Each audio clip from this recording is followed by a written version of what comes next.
Eyes.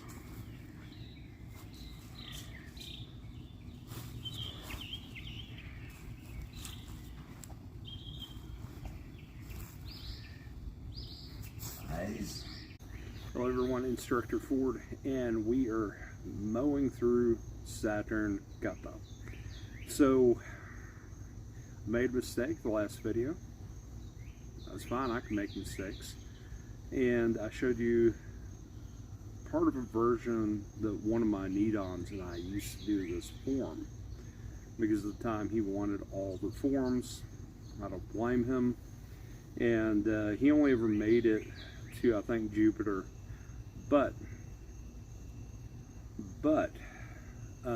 one thing that we liked was that stamp from that right back side kick.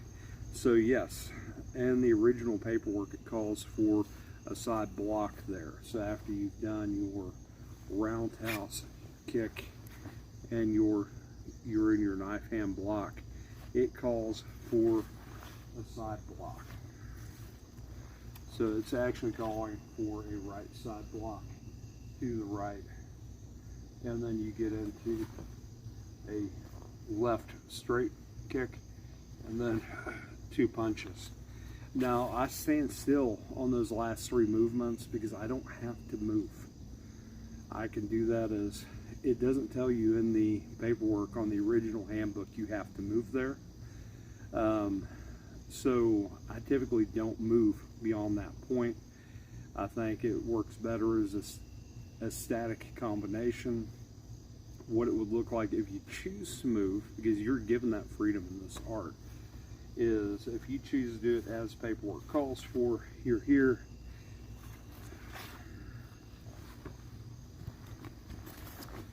you could choose to do that. I choose not to do that.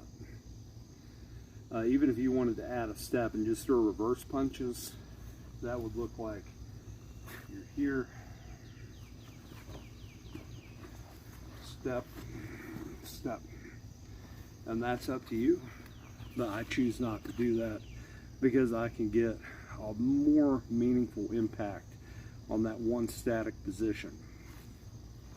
And you're not doing one punch, one punch, one punch, step, step, step.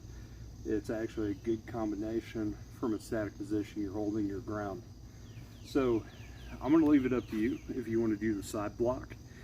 But when you start doing the side block, you've got to find what flows for you. I know traditionally, I got looking at it the other night, I'm like, going through it, I caught myself doing the side block. I'm like, where's this side block coming from? And then it dawned on me, no, that's the original technique. Go back, look at the paperwork, that's the original technique. So I did catch one of my own mistakes. You're not going to be immune to mistakes. That's the beauty of this art. You're welcome to make mistakes and correct, and it's not necessarily wrong. So how this part, you can choose to do that side kick, that back kick. You can choose to do that back kick in a block. You could choose to just do the block, but you're gonna have to find how you turn into it. The back kick makes more sense to me. Now, I'm gonna stop selling you on that, but it's up to you. What it's gonna look like from the side as you're here. So you can either turn into it, or you can pivot like you're catching. The thing that makes sense to me is not the step in, because you're exposing your entire silhouette to the person you just got done fighting. So what makes sense to me is to pivot, like you've caught you're guiding their leg past and then reaping, so that when you kick, you've reaped their leg and you've kicked, and now you're hitting. So before you let go of that leg, you're punching and then you're ejecting. That makes more sense to me. So come what may, you can do either one there. This is modified. This is from myself and one of my students coming into the sequence.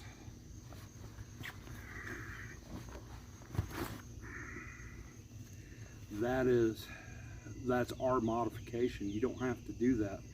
You could choose to, from here,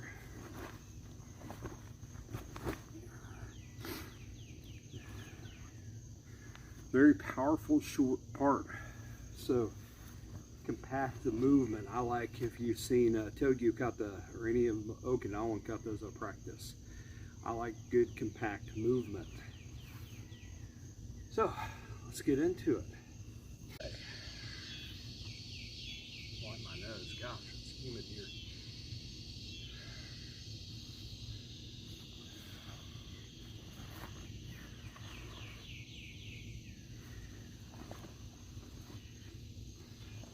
Eyes.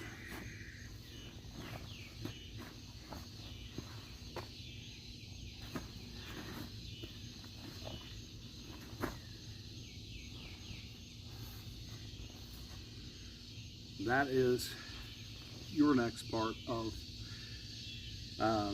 Saturn kata. So let's get into the other variation and what you have to gain from doing both, playing with both, and figuring out what you like better. If you're a kicker, you're going to love that back kick because you're addressing with multiple threats. And we'll also do single chamber kicking as well.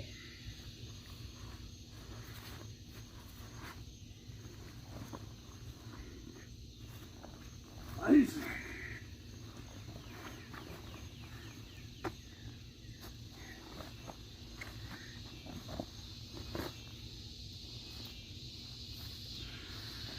So slightly different but still good. I'm Instructor Ford, and this is your next part of Saturn.